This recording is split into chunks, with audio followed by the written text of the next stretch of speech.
ហើយនេះជារូបហង្សដែលខ្ញុំបានគូរណាលោកមិនមែនទេឯងជាចោរទីដឹងលោកសេនាមិនក៏និយាយបែបនេះខ្ញុំកំពុងតែមានការប្រញាប់យករូបហង្សនេះទៅថ្វាយព្រះរាជាណាសេនានោះគិតថាប៉ុណ្ណាងជារាសាមញ្ញល្ងងហើយក៏មិនដឹងច្បាប់ទម្លាប់ដែរដូច្នេះសេនាក៏បានគិតថា ហង្សនេះស្អាតណាស់បើព្រះរាជាបានទតមុខជាសពតិបើបែបនោះវាមុខជាបានរង្វាន់យ៉ាងច្រើនតែបើយើងយកទៅថ្វាយជំនួសវានោះមុខជាចំណេញជាមិនខានទេរឿងជាងគំនូស្មោះត្រង់កាលពីព្រេងនេះមានបរិះម្នាក់ជាជាងគំនូគ្រប់គ្នាចូលចិត្តគាត់ណាស់ព្រោះគាត់ជាមនុស្សល្អនិងស្មោះត្រង់ផងដែរ សូមថ្វាយបង្គំព្រះអង្គថ្វាយបង្គំព្រះនាងមិនដឹងថាតើទ្រង់យាងមកផ្ទះទូលបង្គំដោយផ្ទាល់បែបនេះមានការអីដែរទៅក្រាបទូលយើងចង់តតមើលអ្នកស្រុកអ្នកភូមិនេះហើយលោកមន្ត្រីក៏បានប្រាប់យើងថាលោកជាជាងគំនូម្នាក់យើងក៏ឈៀងចូលមកតែម្ដងទៅមកទៅលោកស្គមកំប្រឹងដៃក៏មិនមមទៀតមិនសមថាបកាយគូសោះឲ្យបិតាបុត្រីកុំបង្អាប់គេអញ្ចឹងមិនល្អទេបាត់ពោពាក្យប៉ុន្តែមិនដឹងថាពនាងឃើញទូបង្គំក្បត់ចិត្តមនុស្សស្រីនៅពេលណានិងកន្លែងណាទៅក្រាបទូលបុកនេះមិនសមណាស់ជាជាងគំនូស្មោះត្រង់ទេតែសមជាព្រះនារីទៅវិញទេ បុត្រីកុំលេងសើចអីប៉ុណ្ណាងបុត្រីយើងនៅក្មេងចូលចិត្តបង្អាប់ណាស់កុំគិតច្រើនអីណាអូទូបង្គំយល់ហើយទ្រង់នៅក្មេងគឺបែបនេះឯងមិនបាច់លេងខ្លួនទេប្រុសព្រានបានហើយបនប៉ុណ្ណាងយើងពិតជាសពតិលើស្នាដៃរបស់លោកទាំងអស់នេះណាជាកិត្តិយសណាស់ក្រាបទូលដែលទ្រង់បានមកដល់ផ្ទះរបស់ទូបង្គំហើយសពតិលើការគោរបស់ទូបង្គំបែបនេះមិនអីទេបានជាមកទៅហើយសូមលោកជួយគូររូបគំនូហង្សទេពឲ្យយើងមួយសន្លឹកមកតើបានទេជាកិត្តិយសណាស់ក្រាបទូល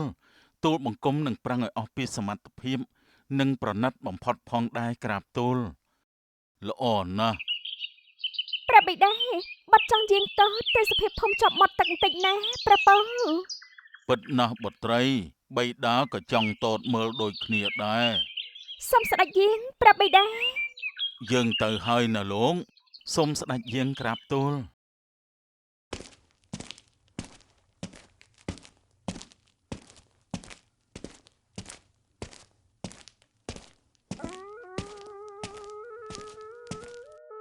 ព្រះរាជានិងព្រះធីតាក្រោយទតមើលភូមិហើយនោះក៏បានជាងទៅនគរវិញចំណែកប៉ុណ្ណាងក៏បានខំផ្ចិតផ្ចង់គូររូបយ៉ាងប្រណិតបំផុត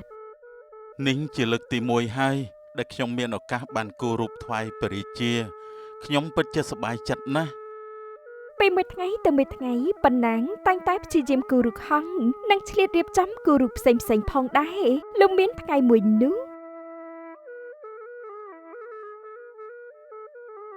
រួចរាល់ហើយស្អាតណាស់ខ្ញុំគិតថានឹងយករូបហង្សនេះទៅថ្វាយព្រះរាជាសិនទៅបានសង្ឃឹមថាទ្រង់នឹងសពព្រះរាជហឫទ័យទៅចុះគិតហើយប៉ុណ្ណាងក៏បានត្រៀមខ្លួនជាស្រេចដើម្បីសម្ដៅទៅកាន់រាជវាំងតែថ្ងៃនោះស្រាប់តែមានភ្ញៀវម្នាក់បានដើរចូលមកសួស្ដីក្មួយបានជម្រាបសួរពូណែក្មួយទំនេរទេជួយគូររូបឲ្យពូមកផ្ទាំងមកបាទពូតើពូចង់បានរូបអីដែរទៅពូគឺអូឈប់សិនតើក្មួយគូររូបហង្សទេពនោះជូននរណាគេដែរក្មួយអូគឺថ្វាយព្រះរាជាណាពូឮបែបនោះហើយពុកផ្កាយក៏បានគិតថាថ្វាយព្រះរាជាមែនទេរូបហង្សនេះពិតជាល្អណាស់បើបែបនោះមុខជាបានរង្វាន់ច្រើនណាស់ក្មួយតើលោកពូសម្រេចថាឲ្យខ្ញុំគូររូបអីដែរទៅលោកពូគឺណែក្មួយជួយគូររូបហង្សមកផ្ទាំងទៀតមកពូក៏ចង់បានរូបដូចនោះដែរបានតើលោកពូបញ្ចឹងខ្ញុំសុំសប្តាហ៍ក្រោយណាលោកពូណាព្រោះខ្ញុំត្រូវយករូបនេះចូលទៅរាជវាំងសិនពូសំវសុំគូវាឲ្យហើយសិនទៅបានទេព្រោះពូចង់យកវាទៅតាំងលម្អពូមិនចង់រងចាំទេណាក្មួយអឺបានបើអញ្ចឹងចាំខ្ញុំគូជូនពូចុះស្អែកនេះលោកពូមកយកគំនូបានណា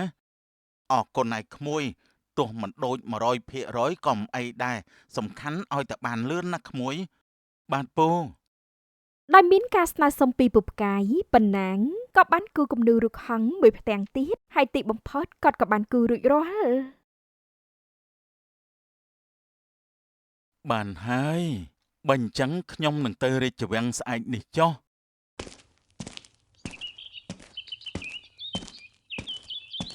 ក្មួយ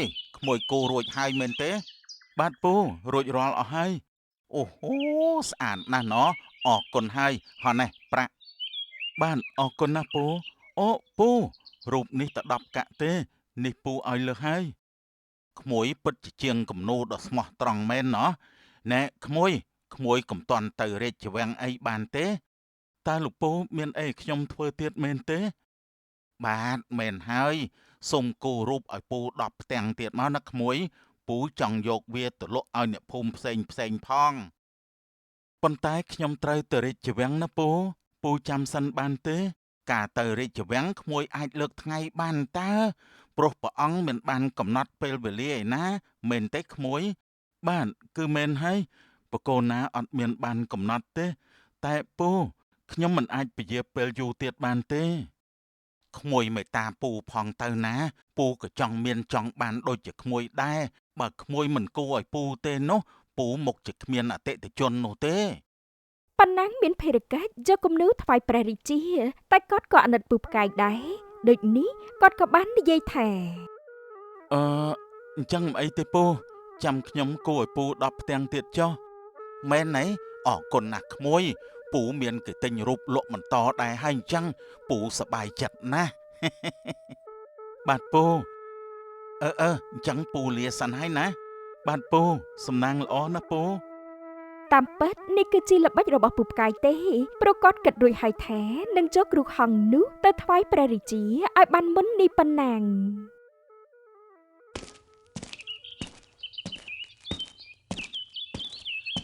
លោកសេនាសូមអនុញ្ញាតឲ្យខ្ញុំចូលផងទៅតើលោកជានរណា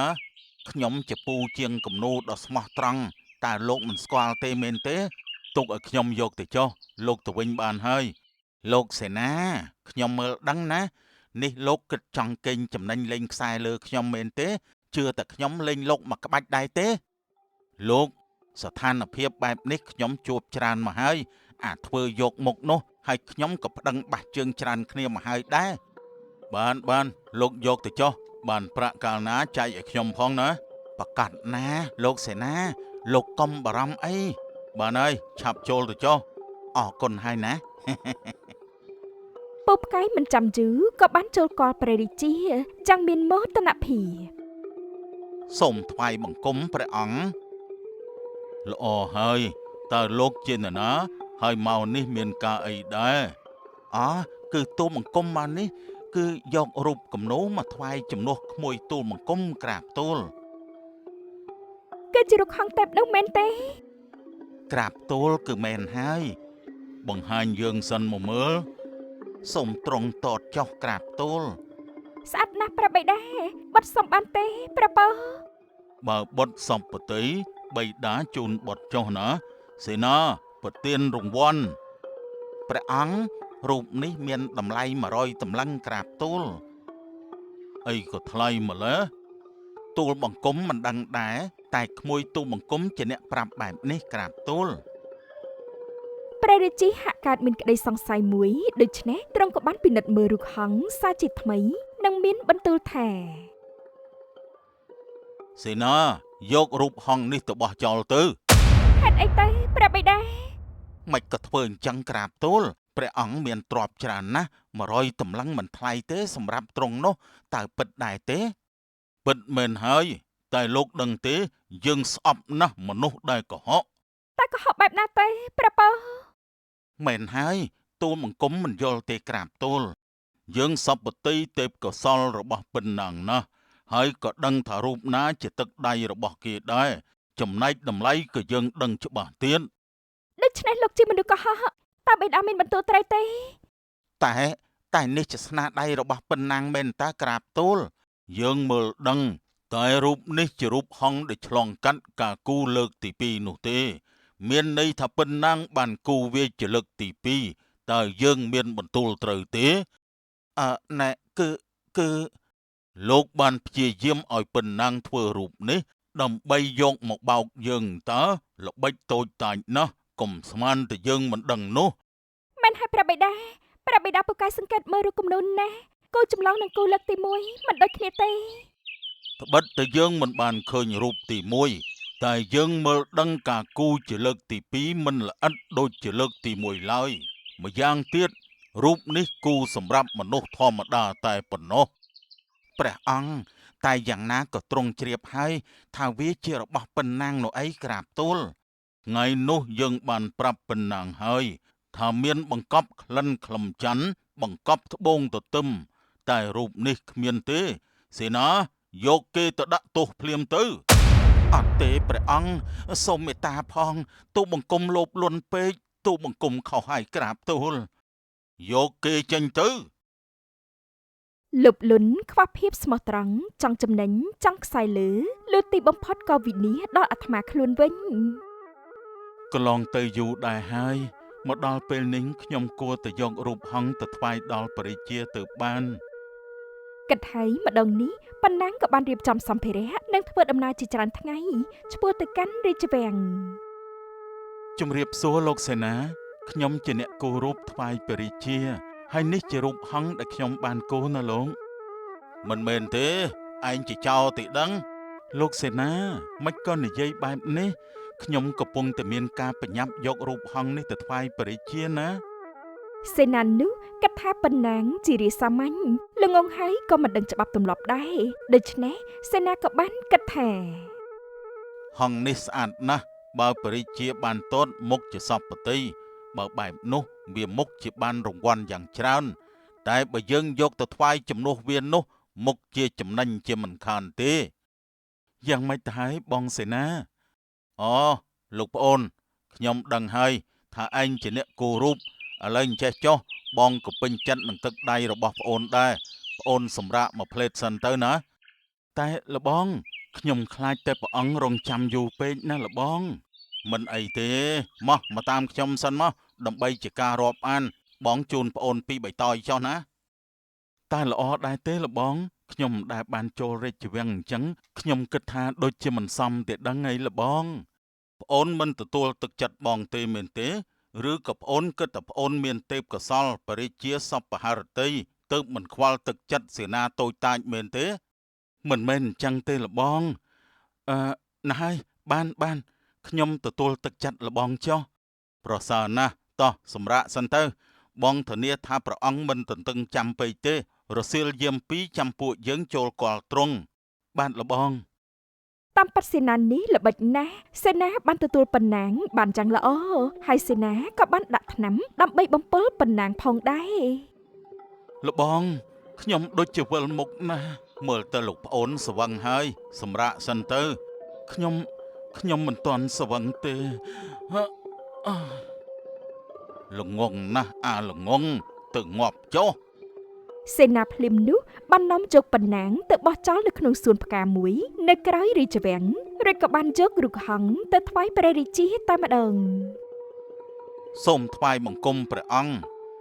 ល្អហើយលោកសេនាតើលោកមានការអីដែរក្រាបទូលព្រះអង្គនេះគឺជារូបហង្សដែលបរោះនោះបានគូក្រាបទូលមិនបានជាលោកសេនាជាអ្នកយកមកវិញអញ្ចឹងនោះបរោះនោះបានផ្ដែផ្ដាំទូបង្គំឲ្យយកមកហើយគេក៏បានវិលទៅវិញហើយក្រាបទូលផ្ដែផ្ដាំមែនទេក្រាបទូលគេថែមទាំងបាននិយាយថាគេរវល់ណាស់មិនបានយកមកថ្វាយទ្រង់ដោយផ្ទាល់ទេក្រាបទូលបរោះនោះអីក៏ប្រហើនម្លេះបែរជាមិនគោរពយើងសោះមានអំណួតថាយើងសពតិទេពកោសលក៏ដំកើងរឹកភ្លាមណោះក្រាបទូលសូមកុំខ្ញាល់អីក្រាបទូលលោកសេនាទៅកោះហៅគេមកភ្លាមមកព្រះអង្គតាមពិតរឿងនេះទ្រង់កុំបន្ទាបប្រកាយខ្វល់អីទុកឲ្យទូបង្គំទៅអប់រំគេទៅបានហើយក្រាបទូល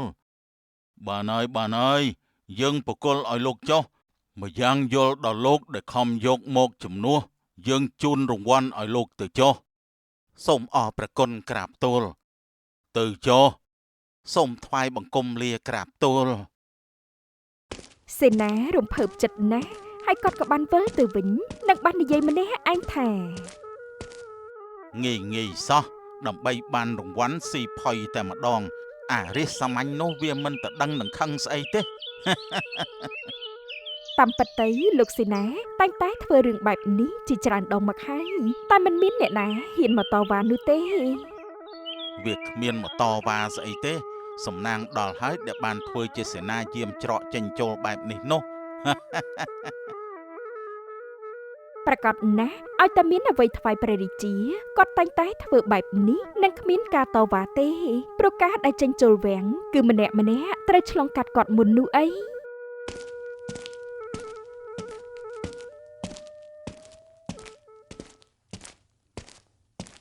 ប្រនាងតូចចោះគឺមានមនុស្សកំពុងតែដេកក្បែរសួនផ្កាត្រង់ហើយ មិនក៏មានមនុស្សមកសម្រាប់ទីនេះចាអ្នកយាមមិនមើលការខុសត្រូវទេមែនទេ នេះគឺជាសួនក្រៅរាជវាំងធម្មតាតែងតែមានគេចេញចូលពួកតាហ៊ានក៏ដេញដែរតែលើកនេះប្រហែលជាគាត់លួចមកសម្រាប់ស្ងាត់ហើយមកទៅនោះ ពួកចឹងទៅមើលសិនទេ ប្រម៉ែ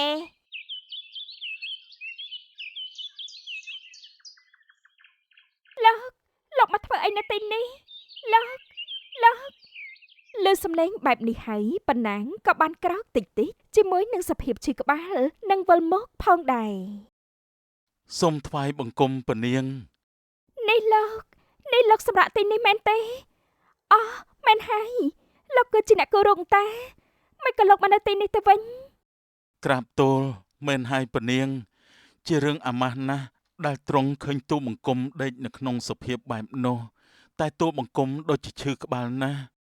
មិនអីទេកុំខ្មាស់អីតើលោកជើរូបហងមកថ្វាយព្រះបិតាមែនទេ មែនហើយក្រាបទូលបង្គំភ្លេចឲ្យឈឹងតែថាមុននេះទូលបង្គំនៅជាមួយលបងសេនាមិនក៏ទូលបង្គំមកនៅទីនេះទៅវិញ លោករកអ្វីហ្នឹង ពនាងទូលបង្គំបាត់រូបហង្សឲ្យក្រាបទូល បាត់មែនទេលោកច្រឡំតែដឹងមុននេះយើងបានឃើញសេនាយកមកថ្វាយព្រះបិតាតាហើយយើងក៏កំពុងតែទៅតតដែរលឺបែបនោះហើយប៉ុណ្ណាងក៏បានគិតថា តាមពិតគឺលបងសេនានោះបោកទូលបង្គំតាមិនគួរណាចាញ់បោកគាត់សោះ លោកចាំមិនទៅហើយ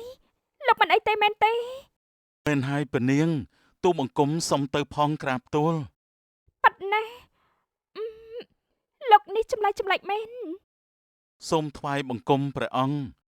តើឯងមកហើយមែនទេក្រែងថាឯងរវល់ដល់ថ្នាក់យើងក៏ឯងមិនគោរពដែរមែនទេព្រះអង្គទូលបង្គំដូចជាមិនទាន់យល់ទេក្រាបទូលតើឯងមិនយល់ឬក៏ឯងធ្វើពុនទូលបង្គំពិតជាមិនយល់មែនតែព្រះអង្គតើរូបហង្សនោះលបងសេនាយកមកមែនទេមែនហើយឯងដូចជាធ្វើឲ្យយើងវង្វេងពេកណាស់ ប៉ុណ្ណាងបានពលរៀបរាប់រឿងរ៉ាវដែលគាត់បានជួបធ្វើឲ្យព្រះអង្គទ្រង់យល់ជាក់ច្បាស់សពទាំងអស់តែម្ដងខ្ញុំម្ចាស់យល់ហើយនេះគឺជាមូលហេតុដែលលោកសន្លប់នៅក្នុងសួនក្រៅរាជវាំងនោះមែនទេ ក្រាបទូលពនាងពិតមែនហើយអាងតែយើងមិនដេញដោលបែរជាធ្វើរឿងបែបនេះសេនាតូចតាចសោះហ៊ានដល់ថ្នាក់ហ្នឹងអីសេនាទៅចាប់វាភ្លាមមក សេនានោះដល់ថ្ងៃអស់លក្ខហើយពេលនេះគាត់ក៏បានមានទោសយ៉ាងទម្ងន់ ព្រះអង្គអត់ទេកុំដាក់ទោសទូលបង្គំអីក្រាបទូលយកវាចេញទៅ ធ្វើរឿងមិនល្អកុំកាត់ថាបានយូរអង្វែងនោះបុគ្គលបែបនេះគង់តែអស់លក្ខនោះទេមិនថាអ្នកណានៅទីណាក៏ដែរមកតែបិតាចូលច្រឡំនឹងលោកហើយ ក្រាបទូលពនាងប៉ុណ្ណាងឯងនៅតែជាជាងគំនូស្មោះត្រង់ឯងនៅតែជាទីសពតិនៃយើងដូចដើមចូលឯងទៅយករង្វាន់ចុះ ព្រះបិតាមាននៅតែជាមាសទោះមានគេមកលៀបពណ៌ក៏នៅតែរក្សាតម្លៃខ្លួនបានដដែល ពិតណាស់ប៉ុនសូមអរព្រគុណក្រាបទូលសូមអរព្រគុណព្រះនាង គ្រោះក្នុងលៀបក្រោយស្រ័យចំណងរឿងនេះហើយព្រះរាជាកាន់តែសពព្រះតីនិងប៉ុណ្ណាងថែមទៀតផង ប៉ុណ្ណាងតើឯងចង់រៀនចំណេះជំនាញបន្ថែមទៀតទេពិតណាស់ក្រាបទូលបង្គំពិតជាចង់អភិវឌ្ឍខ្លួនឯងបន្តទៀតពិតមែនក្រាបទូលយើងមើលដឹងថាឯងជាបុរសពូកែដូច្នេះ ចូលឯងហាត់ការងារផ្សេងនៅក្នុងរាជវាំងចុះសូមអរព្រគុណខ្លាំងណាស់ក្រាបទូលនេះជាសំណាងដ៏ក្រៃលែងនៃទូលបង្គំណាស់ក្រាបទូល ប៉ុណ្ណាមិនត្រឹមតែជាអ្នកគូរូដល់ពូកែនោះទេដោយសារគាត់ពូកែស្មោះត្រង់និងមានទឹកចិត្តគាត់ក៏បានរៀបអភិសេកជាមួយព្រះនាងនីគ្រានោះតទៅ លបងមេភូមិកុំយកត្បូងនោះអីបាទលបងមិនចង់ខ្លាយជាសត្វពស់ដូចជាពួកយើងទេមែនហើយកុំយកអីអាយ៉ាមានពស់ការពារមែនអញគួរតែកាប់សម្លាប់ពួកវាចង់ជួយហើយបើជាចង់កាប់ទៅវិញអាក្រក់ម្លេះលបងមេភូមិទេតែមើលទៅពួកឯងដូចជាគ្មានពឹសអីទេហ៎មកអញមិនកាប់ទេតែនេះណា រំពេចនោះពូមេភូមិបានចាប់ពស់ទាំងពីរក្រវីចុះឡើង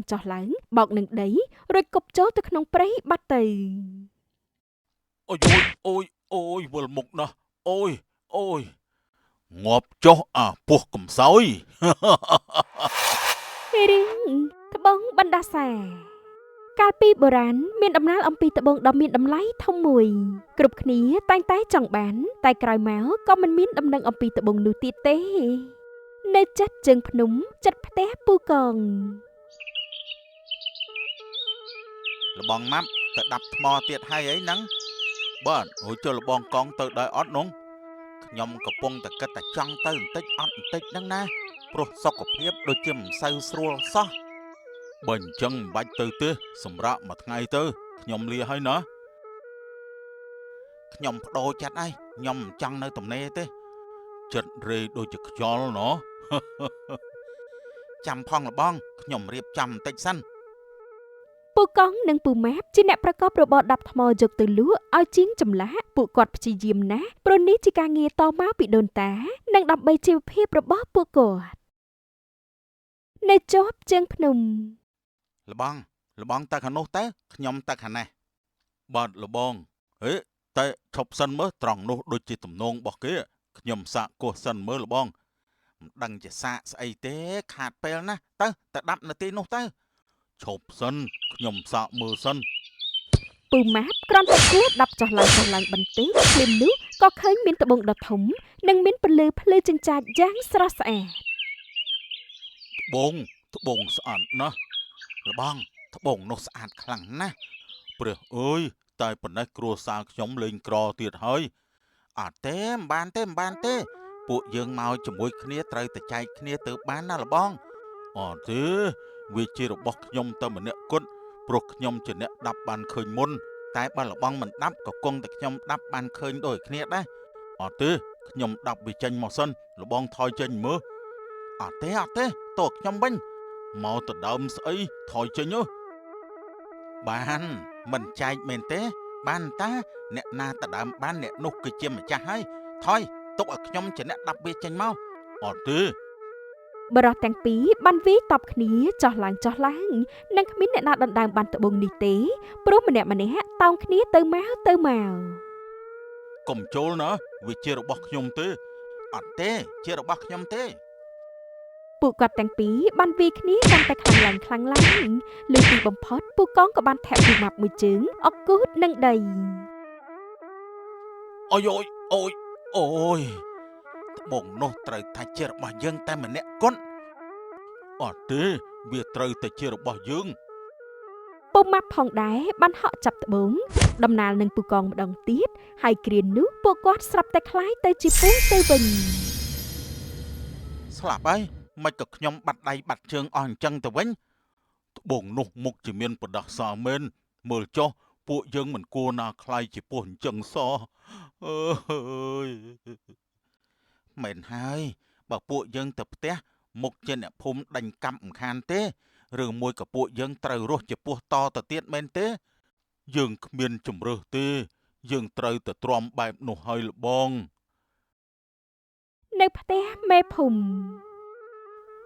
តើព្រះគ្រូចង់ប្រាប់អីដល់ខ្ញុំចេះ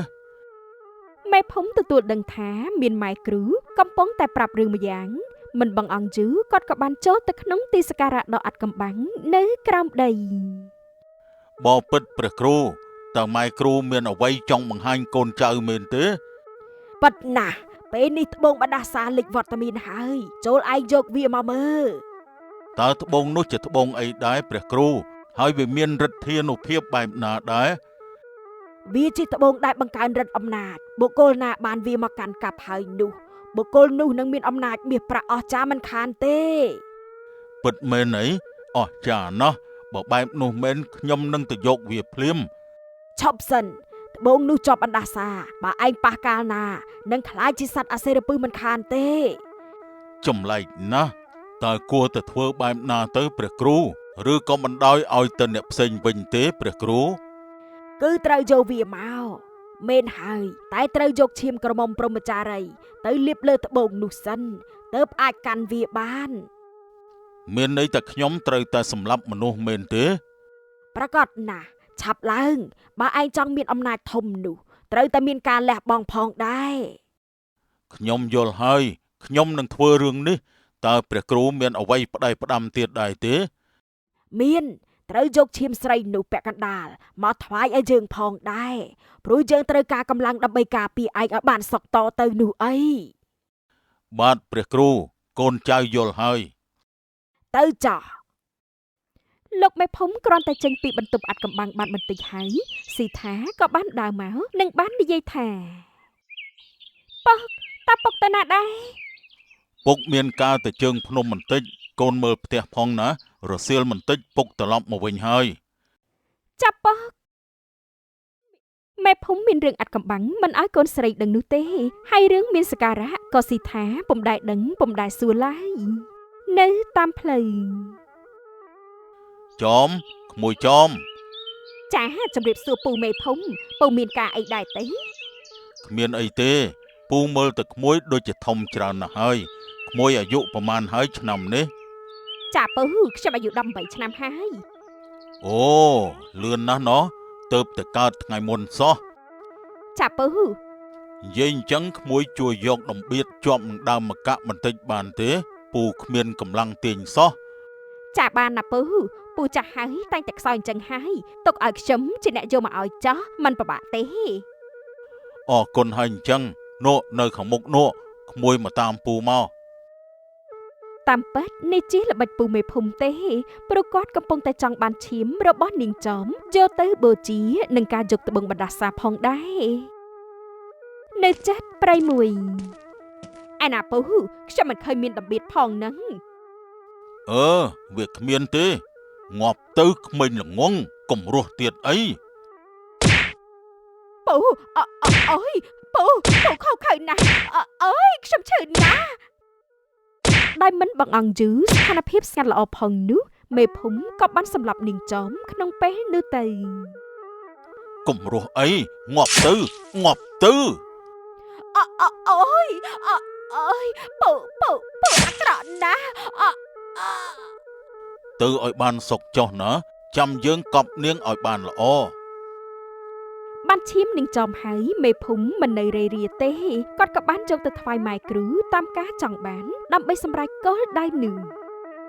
នៅទីសក្ការៈអាត់កំបាំង ព្រះគ្រូខ្ញុំយកឈាមកំមុំព្រហ្មចារីមកហើយ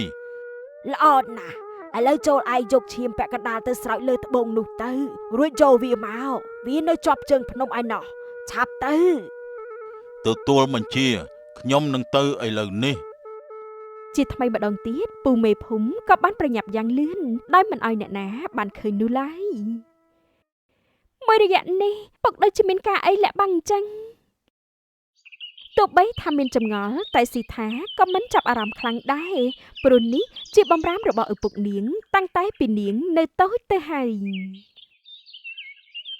ពុកខ្ញុំស្រឡាញ់ពុកណាស់បើខ្ញុំគិតសង្ស័យអីផ្ដេសផ្ដាស់លើឪពុករបស់ខ្លួនឯងបែបនេះពិតជាមិនសមទេនៅចេះជើងភ្នំ ពិតជាអស្ចារ្យណាស់ស្អាតមែនទែន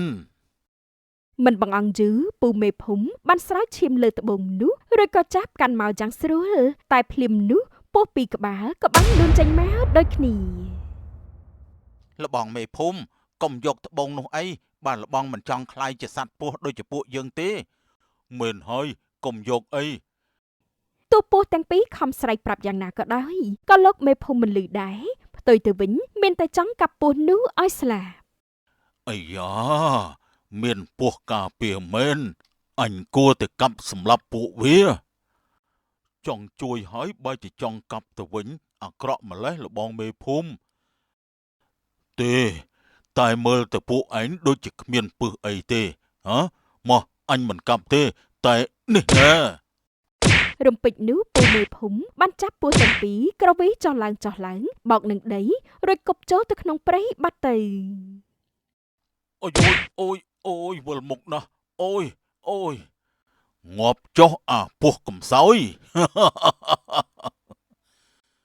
ធ្លាប់តែឃើញលបងមេភូមិជាមនុស្សស្លូតបូតចិត្តល្អមិននឹកស្មានថាខូខើបែបនេះសោះខ្ញុំយល់ឲ្យលបងដូចពាក្យចាស់ពោលថាស្គាល់មុខតែមិនស្គាល់ចិត្តមែនហើយម្យ៉ាងមានតែយើងធ្លាក់ខ្លួនមានតែយើងធ្វើភ្លើទើបយើងមើលដឹងថាមនុស្សណាសំដែងមនុស្សណាមិនសំដែង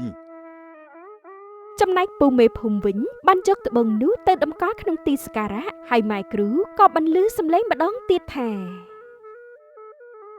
ល្អណាស់ចូលឯងបិទភ្នែកចោះត្រឹមពេលដ៏ខ្លីអ្វីនឹងប្រែប្រួលទាំងអស់ បាទព្រះគ្រូ ដោយការនិយាយរបស់ម៉ែគ្រូមែនមេភូមិបិទភ្នែកមួយសន្ទុះលុះបើកមកវិញក៏សម្គាល់ឃើញថាខ្លួនបាត់ខ្លាយជាសទ្ធិភ្លាមមួយរំពេច អេតើនេះខ្ញុំជាសទ្ធិមែនទេ ប្រកាសណាស់ហើយចាំណាបើឯងមិនចង់ត្រូវបណ្ដាសាត្បូងនេះទេចូលឯងបូជាឈាមដល់យើងនិងស្រោចលើត្បូងតទៅផងចោះ រឿងនេះពិតណាស់ខ្ញុំគឺជាសទ្ធិខ្ញុំមានអំណាចមានប្រាក់ត្រឹមតែជីវិតមនុស្សស្រីកមុំមានអីពិបាកទៅ ល្អណាស់យើងចិញ្ចឹមឯងមិនខកបំណងមែន ពិតមែនហើយបើអញ្ចឹងខ្ញុំលាហើយណា មេភូមិទោះខ្លាយជាសទ្ធិយ៉ាងលឿនក៏ដោយក៏គាត់តែងតែជ្រើសរើសស្រីក្រមុំមកធ្វើជាអ្នកបម្រើគ្រប់ពេលនិងគ្មានអ្នកណាម្នាក់អាចត្រឡប់ទៅវិញបានឡើយចម្លែកណាស់លោកពុកតែងតែជ្រើសរើសអ្នកបម្រើមកជាញឹកញាប់តែខ្ញុំមិនដែលបានឃើញពួកគេសោះតើពួកគេទៅណាទៅណោះ ជំរាបសួរអ្នកនាង ចាជំរាបសួរតើអ្នកនាងមកមានការអ្វីដែរ គឺខ្ញុំចង់មកសុំធ្វើការណាអ្នកនាង លឺបែបនោះហើយស៊ីថាក៏បានគិតនៅក្នុងចិត្តថាគ្រប់អ្នកបម្រើស្រីមុនសុទ្ធតែបាត់ខ្លួនចុះបាននាងបាត់ខ្លួនម្នាក់ទៀតនោះគិតបែបណាទៅ អ្នកនាងទទួលយកខ្ញុំផងទៅខ្ញុំក្រណាស់ម៉ែក៏ឈឺទៀតខ្ញុំត្រូវការប្រាក់ដើម្បីជួយម៉ែណាអ្នកនាង អ្នកនាងគ្រួសារខ្ញុំមិនយកអ្នកបម្រើទៀតទេសុំទោសផងណា អ្នកនាងកំលេងសើចអីអ្នកនាងមានយ៉ាងនេះគ្រាន់តែអ្នកបម្រើម្នាក់មិនខាតនោះទេ តែទីនេះគ្រូ កូនស៊ីថាឲ្យនាងចូលមកចុះពុកត្រូវការអ្នកបោកសម្លៀកបំពាក់ឲ្យកូនណា តែពុក នាងអាចទៅសម្រាកនៅផ្ទះតូចខាងក្រោយស្អែកចាប់ផ្ដើមធ្វើការចុះ ចា ចាអរគុណហើយលោកសេដ្ឋីពិតជាមានចិត្តល្អមែនទែន បន្ទាប់ពីនាងចែងនិងមេភូមិបានដើរចេញស៊ីថាក៏បានគិតម្ដងទៀតថាខ្ញុំពិតជាឆ្ងល់ខ្លាំងណាស់ពុកសុកមានទ្រព្យច្រើនយ៉ាងនេះចំណែកអ្នកបម្រើក៏តែងតែបាត់ខ្លួនទៀតតើពុកមានអ្វីលាក់បាំងទៅណោះទោះបីឪពុកតែងតែហាមហើយនាងជាកូនស្ដាប់បង្គាប់ពិតមែនតែពេលនេះនាងប្រហែលជាមិនអាចឈរស្ងៀមទៀតទេនៅចិត្តបន្ទប់អាត់កំបាំងទោះពុកហាមខ្ញុំក៏ដោយតែម្ដងនេះខ្ញុំត្រូវតែចូលក្នុងបន្ទប់អាត់កំបាំងក្រោមដីនោះឲ្យតតែបានស៊ីថាឈានជើងចូលយ៉ាងប្រុងប្រយ័ត្នលោកបានបន្តិចក៏មានដៃមនុស្សម្នាក់បានចាប់នាងចុះតែម្ដង អូនឈប់សិន បងពិសេស កុំនិយាយលឺពេកលោកពុកអូនកំពុងតែមកហើយលាក់ខ្លួនសិនតែ លោកសេដ្ឋីចង់នាំខ្ញុំទៅណា កុំបារម្ភអីបងនឹងសារភាពស្នេហ៍ចំពោះអូនណា លោកសេដ្ឋីខ្ញុំអៀនណាស់ កុំអៀនកុំបារម្ភអីមកតាមបងមក ចា នាងចាញ់ក៏ល្បិចចាញ់ការលួងលោមរបស់លោកសេដ្ឋីថាជាស្នេហា តែតាមពិតនោះគឺជាអន្ទាក់សម្លាប់នាងទេព្រះអើយនេះពុកមានស្នេហាជាមួយស្រីក្មេងមែនទេ មិនមែនទេអូនចាំមើលសិនទៅ ដោយមិនបង្អង់យូរមេភូមិក៏បានសម្លាប់នាងចែងបូជាដោយស្រីក្រមុំដតីទៀតផងដែរ ព្រះគ្រូសូមយកឈាមនាងចុះ បថោខ្ញុំទៅជួយនាងសិនក ុំចូលទៅអីពេលនេះឪពុកអូនមិនមែនជាមនុស្សធម្មតាទេ តែបងពុកសម្លាប់មនុស្សណា ជឿបងទៅគ្មានប្រយោជន៍ទេពួកយើងឆាប់ទៅ សពដឹងការពិតហើយក្នុងគ្រានោះពិសែងបាននាំស៊ីថាលុបចេញក្រៅតិចដើម្បីគេចចេញពីគ្រោះថ្នាក់និងមិនឲ្យមេភូមិដឹងឡើយគាត់បាត់ណាស់ទៅបង គឺត្រូវតែបំបែកក្បាលខ្មោចនោះចោលព្រោះវានឹងហើយជាអ្នកបញ្ជាលោកឪពុកអូននោះ បងបានដឹងជឿហើយមែនទេ មែនហើយមុនលោកតាលាចាកលោកទៅគាត់បានបញ្យល់បងអំពីរឿងនេះ លោកតាប៉ិនជាគ្រូបារាណជាអ្នកត្រង់លោកប៉ិនជាដឹងរឿងចម្លើយផ្លូវងងឹតច្បាស់ណាស់ មែនហើយអូនតែថាបងមិនអាចកំទេចក្បាលខ្មោចព្រះគ្រូនោះបានសោះព្រោះឪពុកអូនមកចាត់ណាស់ បងពិសែងអូនមិនអាចឲ្យពុកធ្វើខុសម្ដងហើយម្ដងទៀតទេទុកឲ្យអូនធ្វើរឿងនេះចោះ មិនបានទេអូនអាចមានគ្រោះថ្នាក់បានណា តែអូនមិនខ្លាចទេណាបង អូនកុំបញ្ចេញប្រតិកម្មឲ្យសោះបងបារម្ភពីអូនណាទុកការនេះឲ្យបងចុះ ចាប់បងថ្ងៃមួយស៊ីថានៅមិនសុខទេឃើញថាឪពុករបស់នាងមិននៅនាងក៏បានលុបចូលទៅតែម្នាក់ឯងតាត្បូងនោះមានអ្វីពិសេសទៅណោះហើយក៏បាននេះជាព្រះម៉ែគ្រូដ៏អាក្រក់នោះមែនទេ តើនាងចូលមកធ្វើអីឬនាងចង់ខ្លាចជាអ្នកបូជានោះយល់ដល់នាងជាកូនស្រីសិស្សរបស់យើងនាងទៅវិញចោះ អត់ទេបើគ្មានអ្នកហើយនឹងត្បូងនោះគ្រប់គ្នាមិនគ្រោះថ្នាក់ទៀតទេ ឯងចង់ធ្វើអី គឺកំចាត់ឯងនឹងត្បូងនឹងហើយស៊ីថាបានយកត្បូងមកបំរុងបំផ្លាញតែភ្លាមនោះនាងក៏បានខ្លាយជាពស់ភ្លាមមួយរំពេចធ្វើឲ្យពិសែងចូលមកមិនទាន់នោះទេ អូនស៊ីថាពុទ្ធោ នាងក្មេងល្ងងសំមុខហើយ នាងជាក្បាលគម្រក់យើងនឹងយកនាងទៅបំបែកចោលនៅក្នុងពេលនេះចុះ កុំចូលយើងទៅក្រៅលេង ពិសែងបាននាំយកក្បាលខ្មោចនោះឆ្ពោះទៅដល់ដើមឈើធំមួយចំណែកលោកសេដ្ឋីក៏ដឹងខ្លួននឹងតាមទៅជួយផងដែរ នេះជាពេលដែលនាងត្រូវរលាយហើយនាងក្បាលខ្មោចឈប់សិនអត់ទេខ្ញុំមិនស្ដាប់ពូទេ ជួយផងជួយយើងផង ពុកកុំឆោតខាងបិសាចនោះអីពុក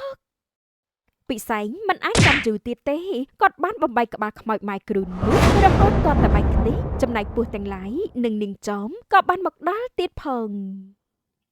អត់ទេព្រះគ្រូ អាមេភូមិឯងអាក្រក់ណាស់អញនឹងកាច់កឯងសងសឹកវិញគ្រប់គ្នាក្បាលខ្មោចរលាយហើយឲ្យតែអាមេភូមិនេះរលាយពួកយើងនឹងរួចបណ្ដាសាហើយទាំងខ្មោចទាំងនាងចំនិងពស់ពីរក្បាលទៀតបាននាំគ្នាចឹកសម្លាប់ពូមេភូមិរហូតដល់ស្លាប់យ៉ាងខ្លោចផ្សាប៉ក នេះជាកម្មតបស្នងពូហើយ បន្ទាប់ពីក្បាលខ្មោចរលាយត្បូងក៏រលាយហើយមេភូមិក៏រលាយដែរចំណែកគ្រប់គ្នាក៏រួចពីបណ្ដាសានិងកើតមកជាមនុស្សវិញគ្រប់គ្នាពុកក្រោកឡើងពុកសំមុខហើយឲ្យវាស្លាប់ចោះ ចំណែកខ្ញុំមិនគួរណាចង់បានត្បូងរហូតដល់វាយតប់គ្នាបែបនេះសោះបើពួកយើងមិនលោភលន់ម្លេះពួកយើងមិនរងទុក្ខបែបនេះទេហើយជាមេរៀនយើងមិនត្រូវលោភលន់ដល់ថ្នាក់វាយតប់គ្នាបែបនេះនោះទេអូនស៊ីថាអូនកាត់ចិត្តទៅណាលោកពូមេភូមិទៅបានសុខហើយ បងពិសែងអូនមិនហ៊ានប្រឈមមុខនឹងអ្នកស្រុកទេពុកបានធ្វើរឿងគួរឲ្យខ្លាចណាស់ អូនកុំបារម្ភអីពីពេលនេះតទៅបងនឹងការពារអូនណា អូនអរគុណបងហើយ ចាប់តាំងពីពេលនោះមកវត្តមានត្បូងបណ្ដាសាក៏លែងមានតទៅទៀតដែរហើយគ្រប់គ្នាក៏រស់នៅបានសុខសាន្តទៅតាមដំណើរជីវិតតរៀងទៅ